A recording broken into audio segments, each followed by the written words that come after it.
Hi, എൻ്റെ കൂടെ ഉള്ളത് അഖിലാണ്. വയനാട് ജില്ലയിൽ 2ാം റാങ്ക് UPSC 2ാം റാങ്കും മാർക്കടിസ്ഥാനത്തിൽ 1ാം റാങ്കും കരസ്ഥമാക്കിയിട്ടുള്ള മിടുക്കൻ്റെ കൂടെയാണുള്ളത്.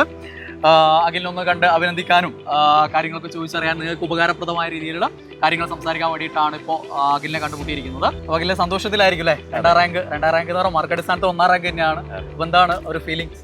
ഹാപ്പിയാണ്. പിന്നെ അത്യാവശ്യം നല്ല റാങ്ക് കിട്ടുമെന്ന് പ്രതീക്ഷിച്ചിട്ടുണ്ടായിരുന്നു. പക്ഷെ 1-2 ആ ഒരു പ്രതീക്ഷയില്ലായിരുന്നു. പിന്നെ എല്ലാവരും നന്നായിട്ട് സപ്പോർട്ട് ചെയ്തിട്ടുണ്ട്. സപ്പോർട്ട് സിസ്റ്റം, നല്ലൊരു സപ്പോർട്ട് സിസ്റ്റം ഉണ്ടായിരുന്നു. എൻട്രി ആണെങ്കിലും ബാക്കി അവർക്ക് എന്ത് പറയുന്നത് കിട്ടിയ സമയത്ത് എല്ലാവരും ഹാപ്പിയാണ്. അതെ, അഖിൽ എൻട്രിയുടെ ഗോൾഡ് ബാച്ച് സ്റ്റുഡൻ്റ് ആണ്. അപ്പോൾ അഖിലിന് എല്ലാവിധ അഭിനന്ദനങ്ങൾ നേരെയാണ്. അപ്പോൾ അഖിലിന് കുറച്ച് സമ്മാനങ്ങളൊക്കെ ആയിട്ടാണ് ഞങ്ങൾ വന്നിരിക്കുന്നത്. അപ്പോൾ നമുക്ക് ആ സമ്മാനങ്ങൾ സ്വീകരിക്കാം, എന്നിട്ട് നമുക്ക് ബാക്കി കാര്യങ്ങൾ സംസാരിക്കാം. അഖിലിനുള്ള ക്യാഷ് പ്രൈസ് ആദ്യം നൽകുകയാണ്. അഖിലെ,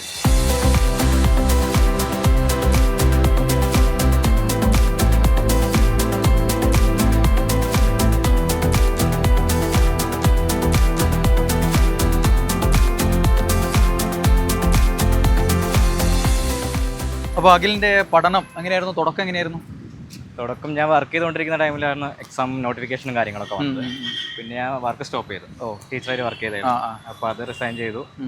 ദെൻ ഒരു 5 മാസത്തോളം കോച്ചിങ് ചെയ്തിട്ടുണ്ട്. അതിൽ മാർക്ക് വളരെ കുറവായിരുന്നു തുടക്കത്തിൽ. പിന്നെ കയറി വന്നു. ദെൻ ഇടയ്ക്ക് ഒരു ഗ്യാപ്പ് എടുത്ത് ഒരു 2 വീക്സ് യാത്രയൊക്കെ ചെയ്തു. നേരത്തെ പറഞ്ഞപ്പോൾ ഞാൻ ചിന്തിച്ചൊരു കാര്യമാണ്, എല്ലാവരും വ്യത്യസ്തനാണ്. സാധാരണ ആദ്യ റാങ്ക് ജേതാക്കളൊക്കെ പഠിക്കാൻ തുടങ്ങി കഴിഞ്ഞാൽ പിന്നെ ഗ്യാപ്പ് ഇല്ലാതെയുള്ള പഠനമാണ്. അതിലൊന്ന് മൈൻഡ് റിഫ്രഷ് ചെയ്യാൻ വേണ്ടിയിട്ട് ഒരു യാത്രയൊക്കെ പോയിട്ടില്ലേ? അതെ. അത് പൊതുവെയുള്ള പരിപാടിയാണോ? ഞാൻ പോകാറുണ്ട് അങ്ങനെ. കുറച്ച് അത്യാവശ്യം ഹെവി വർക്ക് ചെയ്യുന്ന സമയത്ത് ഇടയ്ക്കൊന്ന് പോകും. പിന്നെ ബാക്കി വേറെ കാര്യങ്ങളൊന്നുമില്ല, ഫംഗ്ഷൻസും കാര്യങ്ങളും അങ്ങനത്തെ ഒക്കെ പരമാവധി ഒഴിവാക്കി. എൻട്രിയിലേക്ക് എങ്ങനെയാണ് എത്തിയത്? എൻട്രിയിലേക്ക് ഫ്രണ്ട്സ് പറഞ്ഞിട്ട് തന്നെയാണ്. അതായത് ഓൺലൈൻ കോച്ചിങ് ഏറ്റവും നല്ലത് എൻട്രി ഒരു സജഷനിലാണ് എൻട്രി ചൂസ് ചെയ്തത്. എങ്ങനെയാണ് യൂസ് ചെയ്തത്? എങ്ങനെയാണത് കൂടുതലും അവസാനത്തെ ബേസ് സെറ്റ് ആയതിനു ശേഷം പിന്നെ ഫുള്ള് എൻട്രിയുടെ ക്വസ്റ്റ്യൻസ് ആണ് ചെയ്തിട്ടുള്ളത്. അവസാനത്തേക്ക് മാക്സിമം എക്സാമുകൾ ചെയ്തിട്ടുണ്ടാവും അല്ലേ? എക്സാംസ് പരമാവധി എൻട്രിയിൽ ചെയ്തിട്ടുണ്ട്. ലാസ്റ്റ് ചോദ്യപ്പെട്ടി അങ്ങനെ ചോദ്യപ്പെട്ടൊക്കെ ഉപകാരപ്പെട്ടു അല്ലേ? ഞങ്ങൾ ഇപ്പോൾ ഉള്ളത് മാനാഞ്ചിറ സ്ക്വയറിലാണ്. അപ്പോൾ ഏതായാലും നമ്മൾ കോഴിക്കോട് വന്നല്ലേ, നമുക്കൊന്ന് ഡ്രൈവ് പോകാം, നമുക്കൊന്ന് കറങ്ങിയിട്ട് ബാക്കി വിശേഷങ്ങളൊക്കെ പങ്കുവെക്കാം.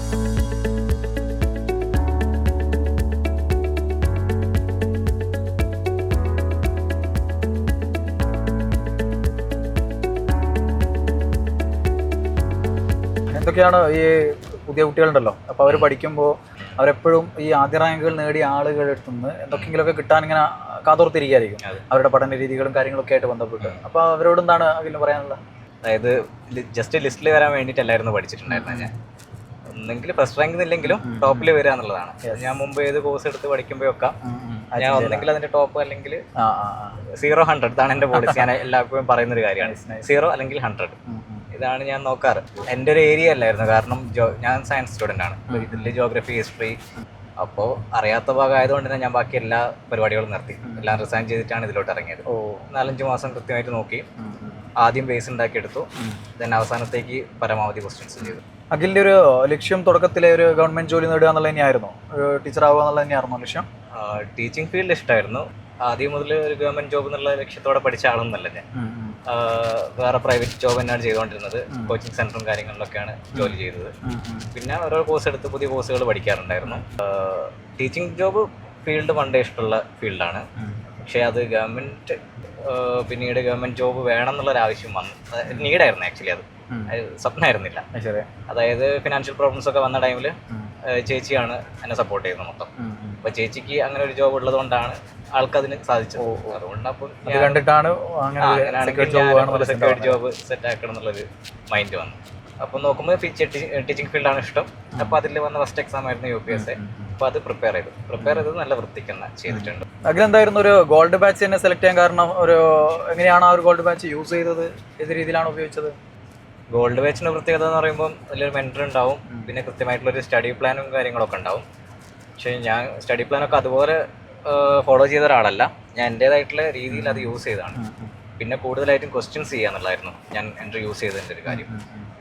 കാരണം വെറൈറ്റി ക്വസ്റ്റ്യൻസ് അതിൽ വരാറുണ്ടായിരുന്നു, എല്ലാ ലെവലിലുള്ള ക്വസ്റ്റ്യൻസും. കാരണം PSCയിൽ ക്വസ്റ്റ്യൻസ് മാറി വരികയാണല്ലോ. അപ്പോൾ അത്യാവശ്യം നല്ല ടഫുള്ള ക്വസ്റ്റ്യൻസും അല്ലാത്തതും എല്ലാ രീതിയിലുള്ള ക്വസ്റ്റ്യൻസും ഉണ്ടായിരുന്നു. അത് പരമാവധി യൂസ് ചെയ്തിട്ടുണ്ട്. പ്രത്യേകിച്ച് അവസാനത്തേക്ക് ഒരുപാട് മോഡൽ എക്സാമും കാര്യങ്ങളും എല്ലാം അറ്റൻഡ് ചെയ്തിട്ടുണ്ട്. അതാണ് മെയിനായിട്ട് എൻട്രിയിൽ ഞാൻ കണ്ടത്. ഈ ഓൺലൈൻ കോച്ചിങ് ചൂസ് ചെയ്യാൻ നോക്കിയപ്പോൾ ഞാൻ വേറൊന്നും ചിന്തിച്ചിട്ടില്ല. എൻട്രി തന്നെയാണ് ഫസ്റ്റ് ചൂസ് ചെയ്തത്. അതിനുശേഷം HSL ആണെങ്കിലും എൻട്രി തന്നെയാണ് ചൂസ് ചെയ്തിട്ടുള്ളത്. അഖിലിനെ സംബന്ധിച്ച് അക്കാദമിക് ക്വാളിഫിക്കേഷൻ എല്ലാം നല്ല മാർക്കോട് കൂടി തന്നെയാണ് പാസ്സായത്. പക്ഷെ അങ്ങനെയൊക്കെ എൻ്റെ കൂടെ അങ്ങനെയൊക്കെ പഠിച്ച ഇഷ്ടം പോലെ ആളുകളുണ്ട്. പക്ഷെ അവരൊന്നും ഈ സർക്കാർ ജോലിയിലേക്ക് അങ്ങനെ എത്തിപ്പെടാറുമില്ല. പലരും പല കാര്യങ്ങൾ വരുന്നത് കൊണ്ട് നിർത്തിപ്പോവുക, പലവിധ ഡിസ്ട്രാക്ഷൻസ് ആണ്. അപ്പോൾ ഇതിനൊക്കെ അഖിൽ എങ്ങനെയാണ് നേരിട്ട്? ഞാനും PSC യിലോട്ട് ഇറങ്ങിയ ടൈമിൽ ഞാൻ മനസ്സിലാക്കിയ ഒരു കാര്യമാണ്, അതായത് നമുക്ക് എന്ത് അക്കാഡമിക് ക്വാളിഫിക്കേഷൻ ഉണ്ടായിട്ടും അതുകൊണ്ട് നമ്മൾ PSC ക്രാക്ക് ചെയ്യണം എന്നൊരു നിർബന്ധമില്ല. കാരണം അത്യാവശ്യം നല്ല മാർക്കോടെ ഞാൻ എല്ലാം പാസ്സായത്. പക്ഷെ അതിനുശേഷം ഞാൻ PSC എഴുതിയിട്ടുണ്ട്, അതെനിക്ക് കിട്ടിയിട്ടില്ല. PSCക്ക് ഞാൻ അത് വേറെ തന്നെ സ്ട്രാറ്റജിയോടെ ബാക്കി എല്ലാ കാര്യങ്ങളും ഒഴിവാക്കി PSC യുടെ കാര്യങ്ങൾ മാത്രം നോക്കി അത് പ്രിപ്പയർ ചെയ്ത ടൈമിലാണ് കിട്ടിയത്. ഇൻസ്റ്റാഗ്രാം ഒക്കെ ഞാൻ ഒഴിവാക്കിയിട്ടുണ്ട്. ഇൻസ്റ്റാഗ്രാം പൂർണ്ണമായിട്ട് ഒഴിവാക്കിയിട്ടുണ്ട്. പിന്നെ ഷോർട്സ് കാണായിരുന്നു. പക്ഷെ എന്തെങ്കിലും നമുക്ക് കുറച്ച് വേണമല്ലോ, പൂർണ്ണമായിട്ട് പോയ ആ വിത്ഡ്രോയൽ പ്രോബ്ലം ഉണ്ട്, അതുകൊണ്ട് ഷോർട്സ് കുറച്ച് കാണും.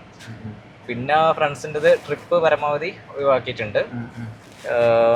അവരോടൊക്കെ പറഞ്ഞു ഞാൻ അങ്ങനെ എക്സാം പ്രിപ്പയർ ചെയ്യാന്നുള്ള കാര്യം. നമ്മളൊരു കാര്യം പ്രിപ്പയർ ചെയ്യാണ്, അപ്പോൾ അതിനെ സപ്പോർട്ട് ചെയ്യുന്ന ആൾക്കാരാണെങ്കിൽ അത് മനസ്സിലാക്കും. പലരും പഠിക്കാന്ന് പറയുന്നത് എന്തോ മടി പോലെയാണ്. പക്ഷെ ഞാൻ പഠിക്കാൻ തന്നെയാണ് എല്ലാവരോടും പറഞ്ഞത്. ഈ ഒരു മാസങ്ങളിൽ ഞാൻ പഠിക്കായിരിക്കും, എനിക്ക് ട്രിപ്പ് വരാൻ പറ്റില്ല എന്നുള്ള കാര്യങ്ങൾ. അപ്പോൾ അതൊക്കെ മനസ്സിലാക്കിയ ആൾക്കാർ തന്നെ എൻ്റെ കൂടെ നിന്നിട്ടുണ്ട്. അപ്പം കൂടെ ഉണ്ടായിരുന്ന ഫ്രണ്ട്സ് എന്ന് പറയുന്നത് ഇതിന് ഈ ചോദ്യങ്ങൾ ചോദിക്കുക, അങ്ങനെ ഫ്രണ്ട് ഉണ്ട് എനിക്ക്, അജയ് എന്ന് പറഞ്ഞിട്ട്. അവൻ കണ്ടുപിടിച്ചിട്ട് കുറെ ക്വസ്റ്റൻ ആയിട്ട് വരും. അതാണെങ്കിൽ നന്നായി ഹെൽപ്പ് ചെയ്തിട്ടുണ്ട്. ഇതിൽ പഠിക്കുന്ന ആളൊന്നുമല്ല, വേറെ ഫീൽഡാണ്. പക്ഷെ ഞാൻ പഠിക്കുന്ന എന്നെ സപ്പോർട്ട് ചെയ്യാൻ വേണ്ടിയിട്ട് ക്വസ്റ്റ്യൻസ് കിട്ടുന്ന സ്ഥലത്ത് നിന്നൊക്കെ ക്വസ്റ്റ്യൻസ് വരും. ആള് ചോദിച്ച 2-3 ക്വസ്റ്റ്യൻസ് എനിക്ക് ഇതിനകത്ത് വന്നിട്ടുണ്ട്. അപ്പോൾ അതൊക്കെ ഭയങ്കരമായിട്ട് ഹെൽപ്പ് ചെയ്തിട്ടുണ്ട്. പിന്നെ ഒരു സപ്പോർട്ട് സിസ്റ്റം ഉണ്ടായിരിക്കുക എന്നുള്ളതാണ്. എനിക്കത് ഉണ്ടായിരുന്നു. സിസ്റ്റർ ആണെങ്കിലും അച്ഛനമ്മയാണെങ്കിലും ഫ്രണ്ട്സ് ആണെങ്കിലും. അപ്പം അതില്ലെങ്കിൽ നമ്മൾ അതിനുള്ളതൊക്കെ കണ്ടുപിടിക്കുക, അതിനനുസരിച്ചുള്ള കാര്യങ്ങൾ എന്താ വെച്ചാൽ അത് ചെയ്യാം.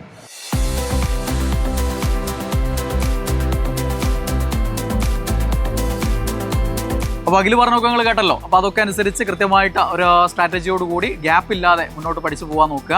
അപ്പോൾ അഖിലിന് എന്തായാലും ഞാൻ ഒന്നുകൂടെ വന്ന് കാണേണ്ടി വരും. HSIയുടെ ഫിസിക്കൽ സയൻസ് റാങ്ക് ലിസ്റ്റ് വരുമ്പോൾ മിക്കവാറും ആദ്യ 10-നുള്ളിൽ തന്നെ അഖിൽ ഉണ്ടാവുമെന്നാണ് ഞാൻ പ്രതീക്ഷിക്കുന്നത്. അപ്പോൾ അന്ന് വീണ്ടും കാണാം. Okay, thank you.